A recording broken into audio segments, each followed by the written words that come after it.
The first shock arrives long before the cultural differences have names. It begins with the light and Australian brightness that feels sharper, almost intrusive, as if the sun itself refuses to be ignored. For many Americans, that first moment stepping onto a street in Sydney or Brisbane carries an odd duality. The environment looks familiar enough: English signs, modern storefronts, palm trees swaying in warm air, but something in the rhythm feels subtly out of sync. The atmosphere moves slower, softer, more horizontal than the vertical rush of American life. Conversations drift rather than collide. People pause instead of push. And beneath the welcoming smiles, an entirely different emotional climate slowly reveals itself. The earliest impressions hinge on pace. Americans often arrive expecting a more relaxed California, but the calm here is different. It isn't laziness or lack of ambition. It is a deliberate rejection of urgency. Mornings unfold without the frantic choreography of commuters clutching oversized coffees or traffic snarling with impatience. Streets feel lived in rather than rushed through. Cafes hum at a conversational tempo, where baristas chat without glancing nervously at the line. To Americans conditioned to read slowness as inefficiency, these moments trigger an immediate cognitive tug. The environment insists on presence, yet the instinct is to speed it up. Then comes the deeper contrast: Australia's cultural resistance to hierarchy. Americans accustomed to defining themselves by work, title, or hustle encounter a society where modesty functions like an unspoken rule. Loud ambition feels jarring in a place that values steadiness over spectacle. It's a culture where casual confidence is accepted, but self-importance is quietly deflated. This creates a subtle social tension for newcomers from the United States. The typical American instinct to introduce oneself through achievements suddenly feels mismatched. Conversations revolve around weekend plans, coastal escapes, or local sports rather than professional triumphs.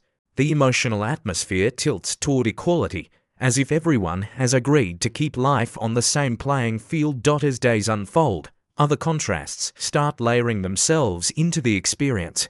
The practical independence woven into Australian daily life stands out immediately.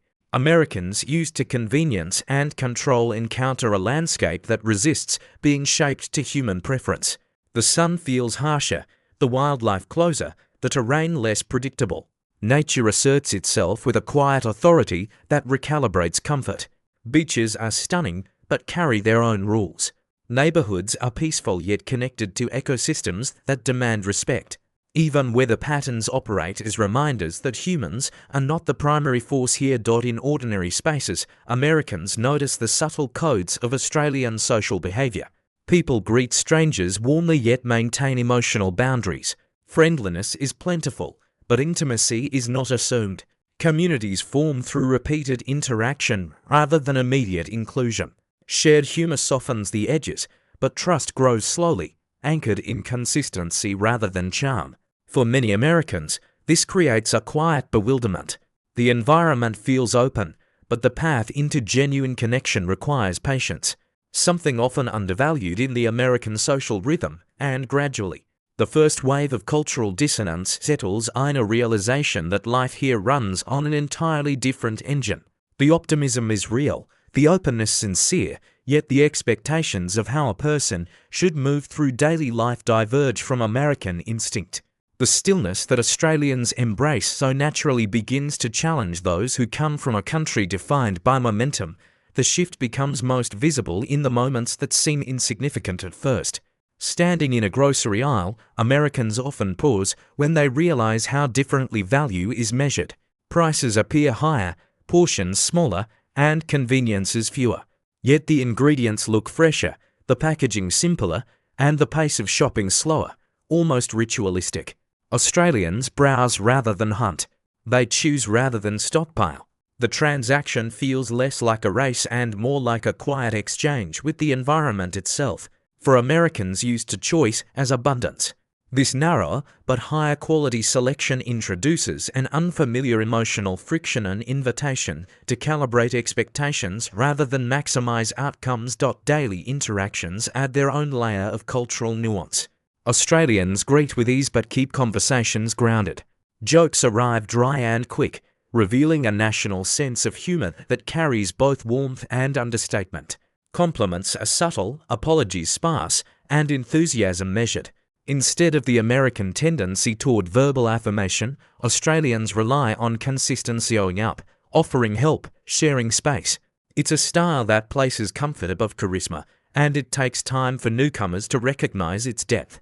Many Americans misinterpret the restraint as distance, not realizing it is simply a quieter form of connection. Workplaces amplify the contrast. Offices empty out at 5 with a confidence that startles those accustomed to American hustle. Staying late is seen not as dedication but imbalance. Meetings conclude without elaborate follow-ups. Long weekends are treated as essential rather than indulgent.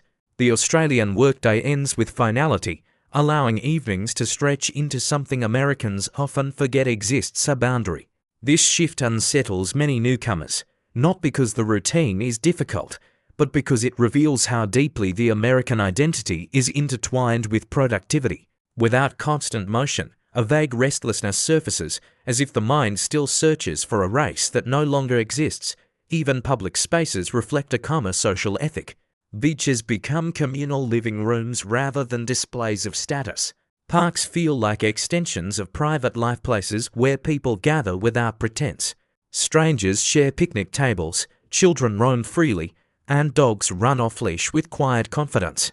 The emotional climate is casual yet attentive, a balance Americans often find disorienting. It suggests trust in others, in the environment, and in the idea that rules can exist without being loudly enforced. Nature, too, teaches its own lessons.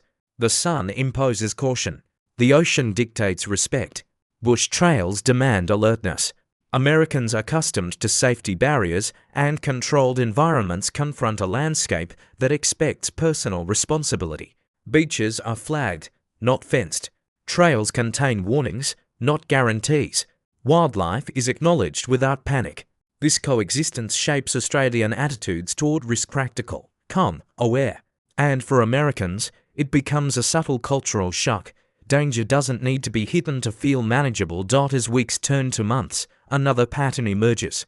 Australian social circles form slowly, but with remarkable solidity. Invitations may be infrequent at first, but once extended, they carry sincerity. Barbecues unfold casually, with minimal ceremony and shared contributions. The atmosphere is relaxed, communal, free of performance. Americans often notice how conversations drift toward shared experiences rather than personal milestones. Friendship becomes a long game, built not through intensity but repetition.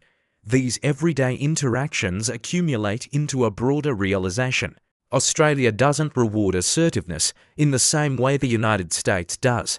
It rewards steadiness, humor, humility, and the ability to blend into a social fabric that values equality over individuality. For many Americans, this represents both a challenge and an awakening, a new emotional terrain that encourages self-reflection more than self-promotion. Gradually, the culture begins to reshape how newcomers interpret success, community, and the idea of a life well lived. Over time, the internal transformation becomes harder to ignore. Many Americans begin to observe how Australia's quiet social codes alter their own behaviour. The instinct to rush softens. Conversations stretch without agenda. Even the concept of leisure shifts from something earned to something assumed. The emotional weight that once accompanied stillness eases, replaced by a sense that time can expand if it's not constantly compressed. The culture doesn't demand surrender, it simply offers a gentler structure, and in its presence, many find themselves breathing differently. The absence of competitiveness in everyday life becomes one of the most profound adjustments. Australians rarely measure worth through salaries, job titles, or possessions. Modesty functions as a kind of social etiquette, shaping an environment where no one rises too far above the group nor sinks too far below it. For Americans, this can feel contradictory at first, even stifling. The instinct to share achievements or express ambition subtly collides with a cultural expectation of humility. Yet this same restraint cultivates a collective ease, a sense that relationships are built on equality rather than performance. Daily routines reinforce this groundedness. Mornings by the coast, evenings in the park, Weekends spent outdoors, these aren't luxuries but norms. Nature's presence creates an emotional counterbalance to work and stress, reminding people of a life lived in rhythm rather than resistance. Americans often realize how little time they once spent in unstructured environments. In Australia, the outdoors becomes not an escape but a backdrop, the setting where friendships deepen and families reconnect. Over time, this shapes a mindset that privileges presence over productivity, experience over efficiency. Even the challenges unique to Australia carry their own form of cultural integration. The heat encourages slower movement. The ocean teaches awareness. Wildlife demands caution without fear. These encounters cultivate a certain patience, a willingness to adapt rather than control. Americans often find themselves learning to coexist with unpredictability, shedding the expectation that environments should conform to human preference. This shift from mastery to mindfulness changes how they navigate everything from daily routines to long-term plans. Community structures echo this sense of balance. Neighborhoods feel approachable yet self-sufficient. Conversations are open but not intrusive. Relationships grow in layers rather than leaps.